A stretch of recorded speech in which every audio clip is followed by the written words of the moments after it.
What is channeling? I didn't even know what channeling was. I didn't have it even in my radar what it was, that I would be even doing channeling. It really wasn't in my radar. But what I did know was when I had this thought in my head of somebody's name, and for me it was Sarah Landon, and I was just so interested in her name and what she did, and I actually got quite curious. And for me, it was my calling. It was my path that opened, and it was a timeline for my journey into channeling. And that's how I really was ready for me to begin the journey of going in and trusting and allowing and being open to whatever I was being guided to do. With channeling, it is about, for some, going into a high consciousness. And when you're in the high consciousness, you are then available to your spirit guides. And spirit guides are an energy source that you have connected with, that you have opened yourself up with. And when you tap into that energy, when you tap into that higher consciousness, and you really trust that that source is guiding you, and not only you, but the messages that are helping you, supporting you in your life. And for some, and for me as well, is that they are then moving on to helping others with their messages. We all channel. It is something that you probably aren't aware of, that you're doing this. You channel yourself into a trance-like state when you're either driving to a place that you're familiar with. You are on automatic. You just do it. You're channeling into being in a consciousness that you just really relax and trust that you're going to go there automatically. And sometimes you're just driving and you just, are thinking about something else, but you're just doing the action. It's very similar. You're driving, but you're unconscious of something else, thoughts that come into your mind. And for some, they get, like for me, are able to tap into a energy, a high consciousness of a spirit guide.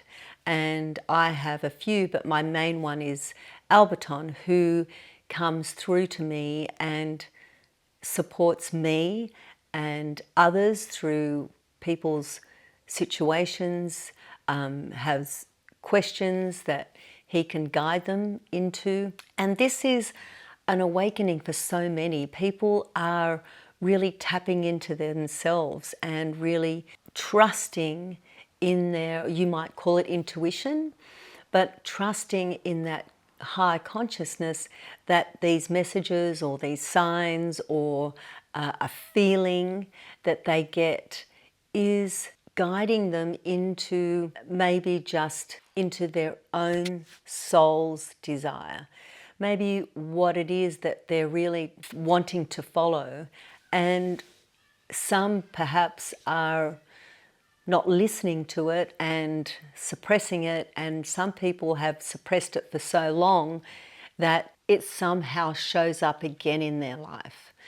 And for you to understand when you do it, when you're channeling, it is tapping into a really trusting place and a conscious place, in that, for example, an artist might be painting and he's going with the flow. He's really channeling into what he's feeling and letting the creativity just flow through him. And so he'll paint and he'll picture it and he'll just paint what he's feeling, what he's thinking.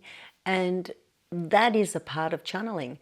Athletes channel into their energy. They go within themselves and they really listen to their body, listen to their emotions, listen into their mindset. And channeling in different ways, people are doing it. And I think it's really time that people understand that channeling is something that not to be afraid of. That's why I really don't say it's woohoo, but it can be woohoo, in the matter of it can be in a spiritual sense, or it could be in a creative sense, in a positive mindset, as in an athlete. For me, channeling is bringing through an energy that really gives guidance, and that's what the higher consciousness and that's what other energy sources are really doing, is guiding us in this modern world where so many things are changing, so many things are happening around the world and globally, that we really have to bring ourselves back into trusting what we can do for ourselves as individuals. Because if you were to change what you feel and what you do and how you react, it can then be a ripple effect to people around you. Then once you affect them, they get affected by to other people. So we really can only change within ourselves to be able to change the mass. And I do feel the shift is really happening everywhere around the world. I think there is a lot of awakenings that are happening, and really understanding that true change starts within. And that's why I really want to talk about channeling and giving you an understanding and the perspective of what it is and how you can do it and how people are doing it in different ways. And with that, I truly believe that the more we go into ourselves, the more energy is going to shift and change.